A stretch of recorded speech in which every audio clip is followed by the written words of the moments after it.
Good morning.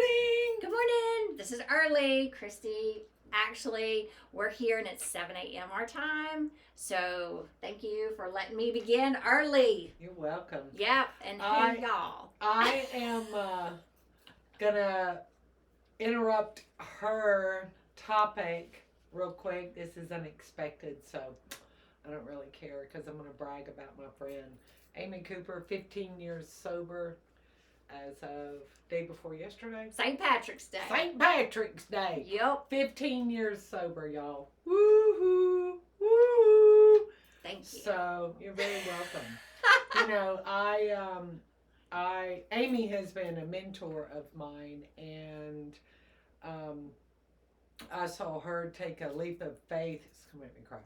I saw her take a leap of faith a year ago, and I have watched her walk with purpose, walk with purpose, walk with purpose, walk with purpose for this past year, and just grit her teeth and keep going, and grit her teeth and keep going, and pray and keep going, and talk it out and walk it out and scream it out and cry it out.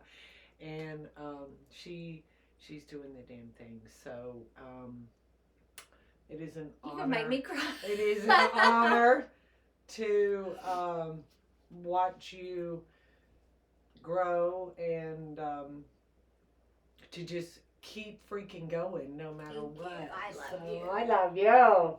Happy birthday, Amy Cooper. She's the bomb. Thank you. And I will never forget, it was last April. And Kristy and I have been friends for like 3 years. 3 years. And I'll never forget it. I called her, texted you last April, and I was like, listen, can you talk to me? And she did. And she said, this is what you need to do. This is where you're at. And this is where you need to go find direction. And of course, it was all under God's guidance. And I was resistant in the beginning. But then I was able to accept my part in this situation. And then came back. It was after that, about 6 months later, I had more growth I needed to do, and I came to Kristy for that. So, because I needed you. And, you know, we may not always like what we hear when we go to mentors, but I consider you a mentor in a lot of things, too. Well, thank you. And I'm grateful. Well, I'm grateful. You know, it's... I know that you love me enough to tell me the truth.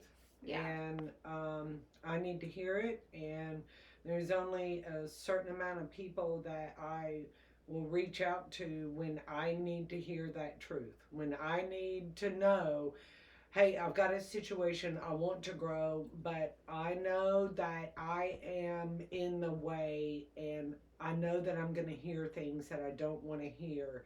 So I choose very carefully who I let mentor me. And, you know, you tell me the truth, but you let me down easy. And, you know, here's the thing is that I'm still willing to do the work, and you're still willing to do the work. And, you know, wisdom is not to be wasted. No. Wisdom is not to be wasted. You know, people in recovery can be very stubborn, very defiant people. And you just won't, you will not get sober if you do not have any humility. Humility is a requirement, it's not a suggestion.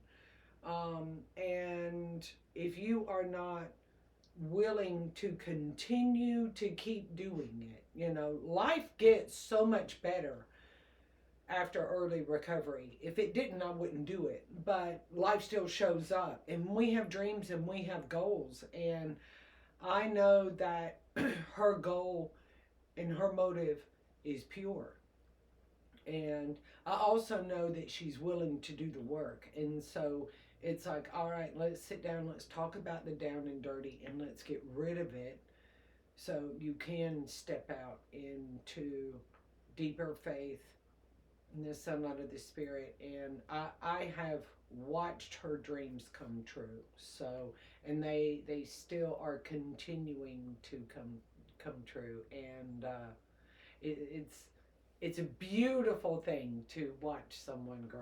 So, Well, thank you. you're welcome. Crazy plant lady with Crazy plant lady. growth all in this place. Yeah. All in this place. Every time I come in here, I'm like in awe. I mean, next podcast, we need to do it on the front porch because you all will be in awe of her just safe space. It's a spiritual place. And I told her this morning, I was like, oh my God, this is like heaven, her little porch. So next podcast, we're doing it on the front porch so you all can see. It's amazing. It's weird that you brought that up because last night I was watering all my plants and I was thinking about this morning doing our podcast and I was like, we need to do a podcast right here. Yes. So next one, y'all will see. Yeah. Okay. So the topic I have for today is something I heard in a meeting last night. If it hasn't worked out yet, it isn't over. If it hasn't worked out yet, it isn't over. And Kristy's like, that's about faith. And, you know, faith is at the forefront. If it's not right here at the frontal lobe forefront of my brain, because I think with faith comes humility and gratitude. They all tie in together, you know, and I think that it's important. So what does that mean to you? Well, it means the first thing for me is that I have to lay down. I have to just lay down. I have to, the right word is really not submissive, but I have to get out of God's way. I have to abandon my thinking because if it hasn't happened yet, the devil can try and get a stronghold on my thinking that it's not ever going to happen. And the exact same thing happened to me this morning where I had to redouble my efforts. I had to rededicate myself to something that I want that has not happened yet. And the devil wants me to shut that book. He doesn't want me to reread my goal. He doesn't want me to pray to God about it again. And I almost didn't do it. And I had a moment of clarity and I was like, no, I'm not going to have that attitude. I'm going to push over it and push through it. And I'm going to pray it anyway because God's job is to bless us. God is good, period. And it's his job to give us good things. And he designed me. He designed you. He gave you a purpose, a specific purpose. And it is his will for that purpose to be used and expanded. And that is the big part. I have to be the little part. I just have to say yes, sir. And pray it anyway. Pray it anyway. When in early sobriety, my sponsor gave me 5 things to do every day. And one of the first things that she said was, I want you to pray and ask God to keep you sober just for this day. And I said, well, I don't know how to pray. She said, I just told you how. She wrote it down on a piece of paper. She said, read it. I said, yes, ma'am. Yes, ma'am, sponsor. She said, I didn't ask you if you believed it. It's going to make me cry.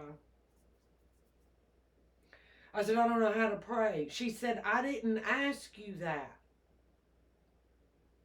I asked you, are you willing to ask God to keep you sober just for this day? Or a higher power sober to keep you sober just for this day? She said, I'm looking for a yes or a no. I said, yes, ma'am, sponsor lady. And I just started reading it. It was words on a page. It was words on a page that I did not believe at first. I believed that she believed, and I was a desperate woman. But I kept reading it and reading it and reading it, and then I came to believe it because God revealed himself to me. So, oh ye of little faith, I rededicated myself this morning. My sponsee gave me this little necklace, Oh, and I love it. it has a mustard seed in it. I know. I love it. So, anyway, whether you have, excuse me, 1 day sober or 15 years sober, faith is a muscle. And I was squarely confronted with reading words on a page this morning at 16 years sober. It's words on a page right now. The same as I was on day one. This is something that I want. And I'm going to keep reading it until it manifests. And that's just all there is to it. So that's really the first thing that comes to my mind. Oh, ye of little faith. And, faith has been a huge part of my recovery, even when I wanted to give up. And today, for me, in just my spirit and my personality, it's like sitting there and saying, okay, God, I thank you for keeping me sober today, because I know that that's part of not only what I need to do, but it's what I want to do. And my sobriety is not just about not using cocaine or not picking up alcohol or not people pleasing or not, enabling. It's so much more. It's my spirit. And I find that if I do not start my morning out, with saying, okay, God, we got this today. And I've said it before. I saw a sign years ago in a family's home when I was doing an intervention. And it was a huge sign, and it says, God's favorite sitcom. And I know that I've held on to that. I actually named my family group chat that. But I know that God has a sense of humor, which, for me, I used to be so uptight because, all these personality tests say that I'm a number 8 on the Enneagram, and it says that I'm a type A personality. But at the end of the day, I know I'm God's child. And that, personality tests can tell us all these things. But I also know that if I walk in the faith and I trust God, and you who are listening, you just have to say, okay, there is a God and it's not me. And always know that there's a higher power. If there's a power greater than myself, and I came to believe that. And I always knew there was a God. I was raised Southern Baptist, but and turned from that because I thought God was hateful and mean and merciless, and he wasn't merciful. And now I've come to believe and know that he's merciful. He gives us grace. And I also know that he gives us our heart's desires. So when we claim it and say, okay, God, this is what I'm asking for. Show me a sign. Kristy and I talked about a sign, on her dream and I do not believe it's just a dream. I know it's going to be a reality. And I sent her a picture of what we had talked about. And I said, does this qualify? And it wasn't a physical, I didn't see it physically, but I saw it, I was scrolling through social media. So, when I was at the airport, my flight had been delayed. And so I was scrolling through and I screenshot, I was like, does this count? Yep. But I believe that we keep claiming it. Just like I talked about this podcast 3 years ago. And it finally came to fruition last year. And, I am one that is like, I needed everything last year. Not yesterday, I needed it last year. And so I have been consistent and persistent in this. And having Kristy as a partner in this has been amazing because we balance each other out. And, if it hasn't happened yet, it isn't over. And I know that the things that we've prayed about and talked about and claimed are going to happen. Mm-hmm. I just believe that with everything in me, with my heart and my soul and my mind and my body. And I believe that, if it hasn't happened yet, it's not over. And that is profound, because I know that God, He is there for us. He is merciful. He is gracious. And He's a loving God. He wants all of us to succeed. Mm-hmm. He doesn't want us not to succeed. He wants us to give the desires of our heart and keep praying for it and asking God, even staying sober. We get 24 hours a day. And I say this all the time, 15 minutes at a time, and that's where I'm at today. Sometimes, some days, those bad days are, I can have 1,000 bad moments, but I never have to have a bad day again. Today, I don't know what God holds for me. I just know if I walk in faith and walk in humility and walk in gratitude, that I'm going to be okay. My sponsor back in Nashville, she would say to me, Kristy, I want you walking around saying one thing. I'm okay because I have God. I'm okay because I have God. I'm okay because I have God.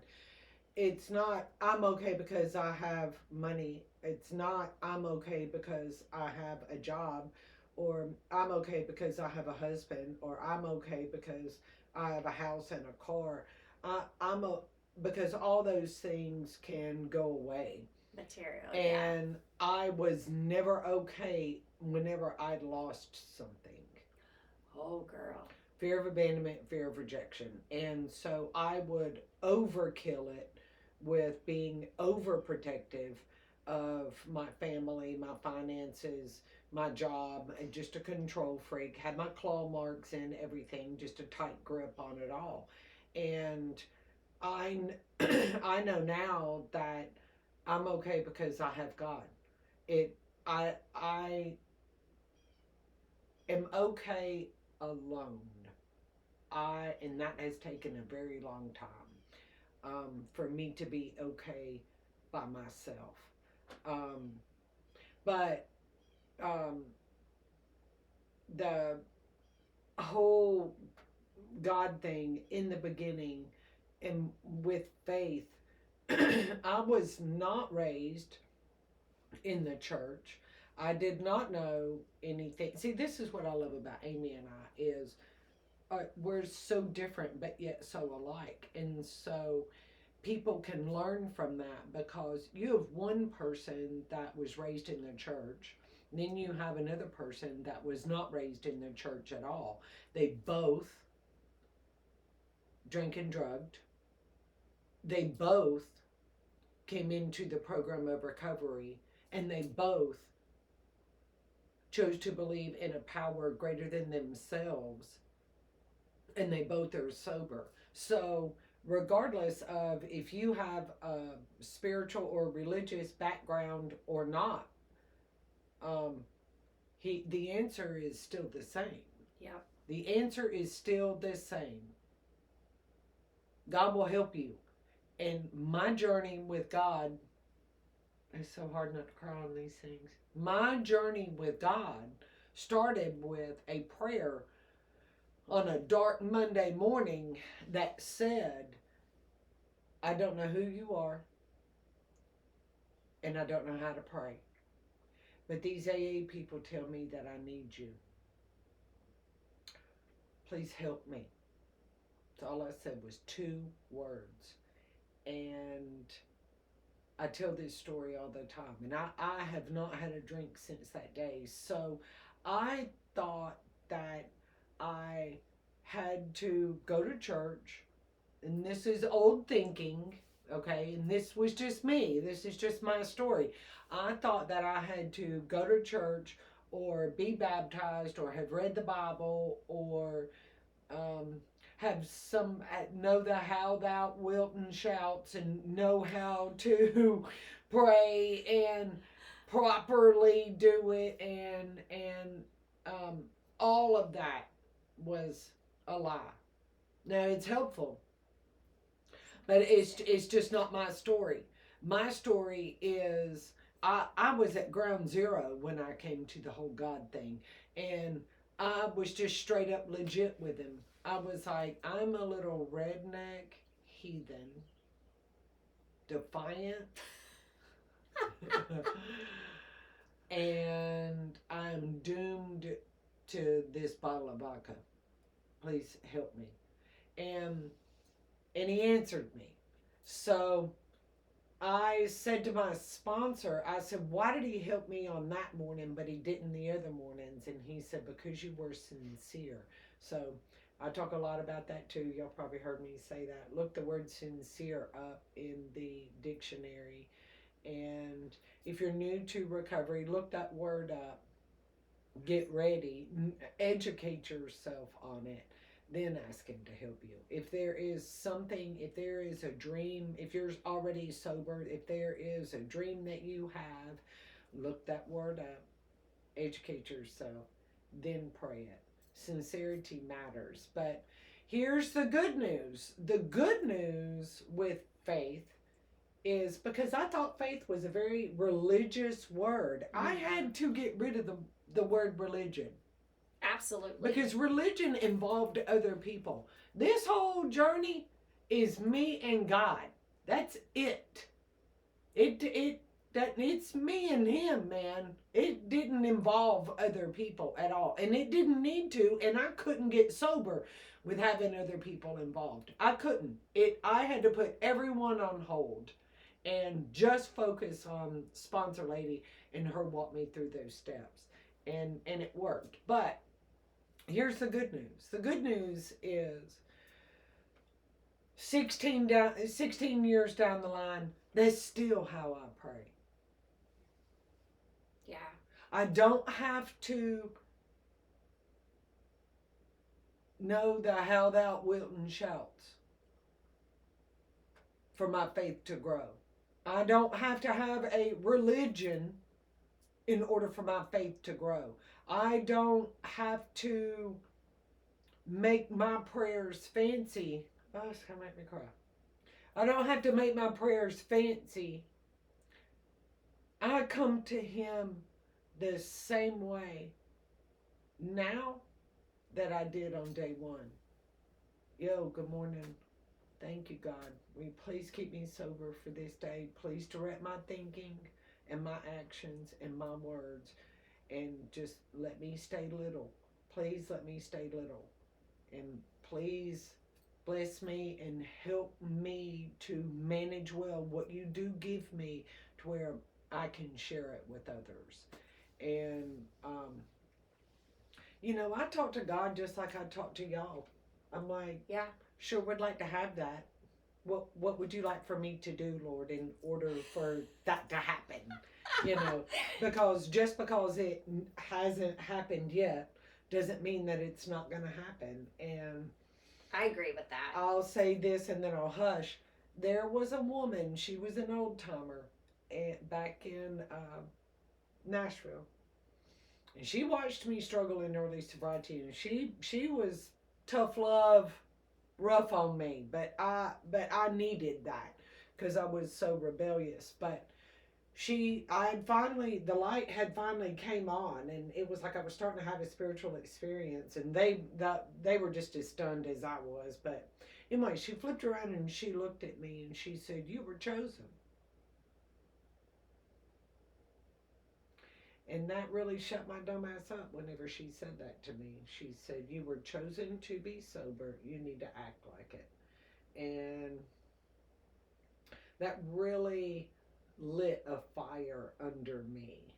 And I don't know why. And I need to delete the word why from my vocabulary. It just happened and I need to share it. I need to act half right and share it. I love that, and I appreciate how you said I'm at ground zero, because I know a lot of people who were raised, in religion and then get sober are starting out at like -100 because they were told, that you weren't worthy and that, you're going to hell.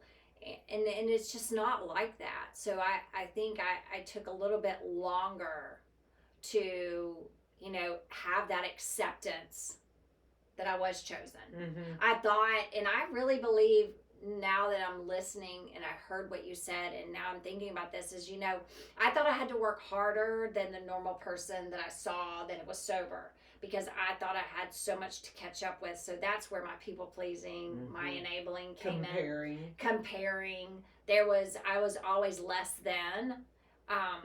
And then, in active addiction, and even in early sobriety, I was more than. I was over you, and that was just such a sick way of thinking, and that caused me isolation. It caused me fear.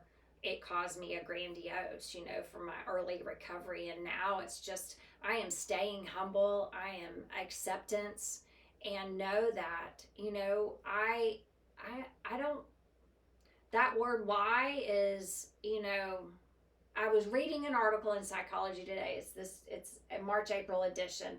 And it said, take the why out of your vocabulary. It's what am I doing today? What is my purpose? What can I do for you? What am I, what? Because it's not about the why. It's about not why are you here? It's what are you doing with why you're still, what are you doing today? What is your purpose? What can you do to help yourself? What can you do to help others? It's not why are you helping others? Why aren't you helping? I am helping myself. Every day I wake up, tell God, thank you for keeping me sober. I can stay open and keep my mind and my heart open to what I am going to do today. Mm-hmm. It's no more, it's not asking why am I here? I'm here. Mm-hmm. And I can accept just for today, I'm here. And what am I going to do to help others and help myself to stay sober? And when we take that word, why? Such a big little word. Big little word. Mm-hmm. Yeah. So I love that you said that. The word why keeps me in the future, or it keeps me in the past. The word why is me playing God. The word why is self-pity of why hasn't this happened yet? Oh, I'm not good enough, so I'm just not even going to pray it. I started to go into that this morning. I was like, oh, hell no, I prayed it anyway. No, accept it. I'd pray it again. But my sponsor back in Nashville, she said to me, Kristy, you ask me questions that only God can answer. She said, I don't know. She said, I don't know are the 3 safest words that you could probably ever say. I don't know is humility. I know is pride. I know. She said, no, you don't. She said, you know how to do one thing, and that's self-destruct. I was like, dang, man. I was like, okay. So she said, replace the word why with die. And that kind of sounded religious to me, but I was such in yes ma'am sponsor lady mode that I anything she said to me, it didn't matter if it sounded religious or not. I believed her, and she loved me, and she put up with me, and I was not put up with a bull.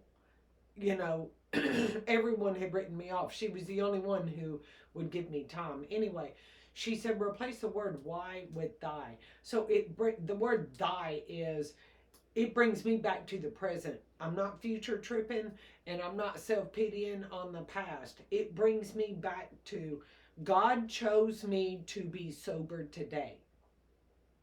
That is enough. That is a massive power. And we can tend to forget that when life gets really good. It's like, hold on a minute. Yeah. I woke up with clear eyes and steady hands once again.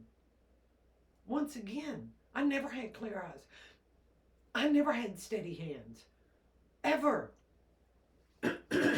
God answered me, and He answered you, and He is keeping us sober just for this day. That's enough. That's massive. That one thing for you to stay sober for one day is a massive accomplishment. That can tend to get clouded out with people, places, things, work, kids, money, all this and all that and all that. Hold on a minute. You made it through all that sober. You made it through this whole day sober. That is the biggest accomplishment of all. That is saying, okay. Maybe these chicks are right. Okay. I will listen. Okay. I was defiant and rebellious just like them. One had religion, the other one didn't. Both of those are irrelevant. Yeah. He still answered us, and He'll answer you too. Yep. It doesn't matter where you are at right this minute. There is a God. We're not it. A higher power listens. I believe that the God of my understanding listens to what I'm saying. Hears my cries. Hears my complaints. Like you said, just talking to Him like driving down the road. You know, and I say that all the time. I just know that He's listening. And to have somebody listen to all my whack, you know, it keeps me from whacking to everybody else. Yep. So it keeps me sane as best as possible. But yeah, so I appreciate us doing this because, you know, if it hasn't worked out for you yet, it's not over. Keep trying. Keep going to meetings. Yep. You know, keep doing what you're doing, whether you've got 1 day or 100 or 12,000. Keep doing what you're doing. And if you need help, we are here. Yeah. I'm going to put information in the show notes, info@pursuitofrecovery.com. You can question Kristy or myself with anything, and we will answer. Always. And we'll both give our feedback on it. So be careful what you ask for. You just might get it. I know. Yes. So just keep but doing it. But it's a good thing. Yeah, it is. So, but we're here for you all, and we just appreciate you showing up and being here with us, and we just want you all to have a fabulous week ahead. Yeah. And thank you. And y'all keep coming back. Keep coming back. Keep doing the dang thing. You got Yay. this. Woo. See ya. Bye.